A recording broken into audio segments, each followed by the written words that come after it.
of registered voters turned out and voting in several locations has been suspended.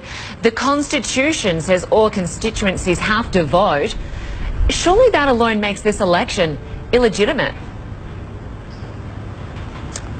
The legitimacy of any election is provided for and anchored in the Constitution. It is determined by constitutional provision, and it is also determined by the people of Kenya.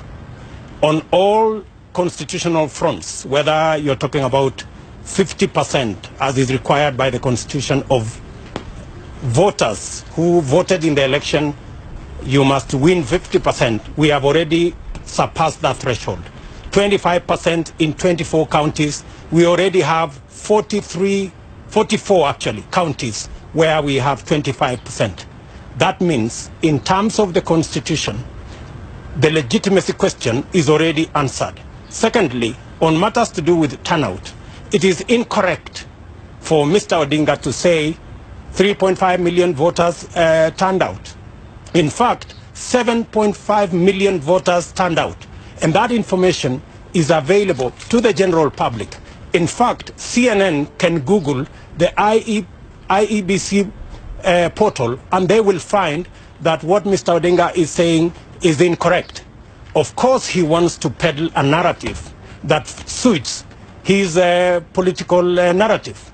But the reality is that 91% of Kenyans who voted for Uhuru Kenyatta on the 8th of August turned up again and voted for us on the 26th, on Thursday.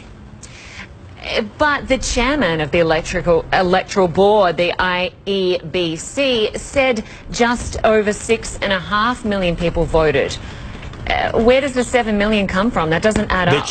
The chairman spoke. That's about 1.5 days ago, and he said that was the estimate. As it is now, the chairman is at the National Tallying Center, and he is presiding over this exercise, where the tally is now at close to 7.5 million. So in reality, all constitutional thresholds have been reached. And for the record, repeat elections worldwide have a characteristic of low turnout. Repeat elections that have candidates boycotting, like the one in Kenya, and not just boycotting, candidates sponsoring violence, intimidation, and blackmail on voters, attracts low turnout. The strange thing in Kenya is that the turnout is at almost 40%, which is a record. We've got the figures at 33%, which is pretty low. A majority of registered voters didn't vote. Is the opposition right when he says that this shows that this is a vote of no confidence in the government and the electoral process? For the record, 90% of polling stations opened in Kenya.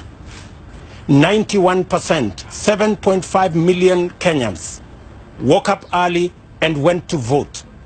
It was the intention of our competitors and the opposition that no Kenyan shows up to vote. To their dismay, 7.5 million Kenyans have rejected their boycott story and turned up and voted. And in fact, the people of Kenya have stood by the constitutional provision and exercised their legitimate, constitutional, and democratic mandate and voted in a government.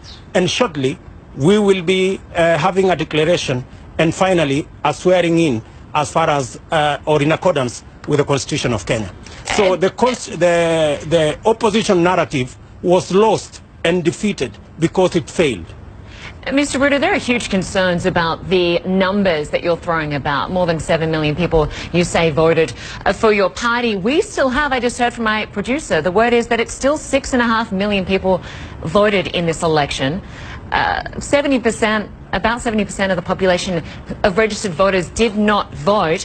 What do you make of the figures? Do you think it's better to wait for a final paper count? In fact, the figures you have are as of yesterday.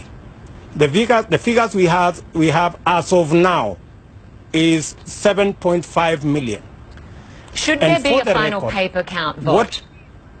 there will be a final paper tally, maybe latest by tomorrow or tomorrow afternoon. And when we get there, the figures will speak for themselves. It is true, 9% of Kenya were denied the opportunity to vote.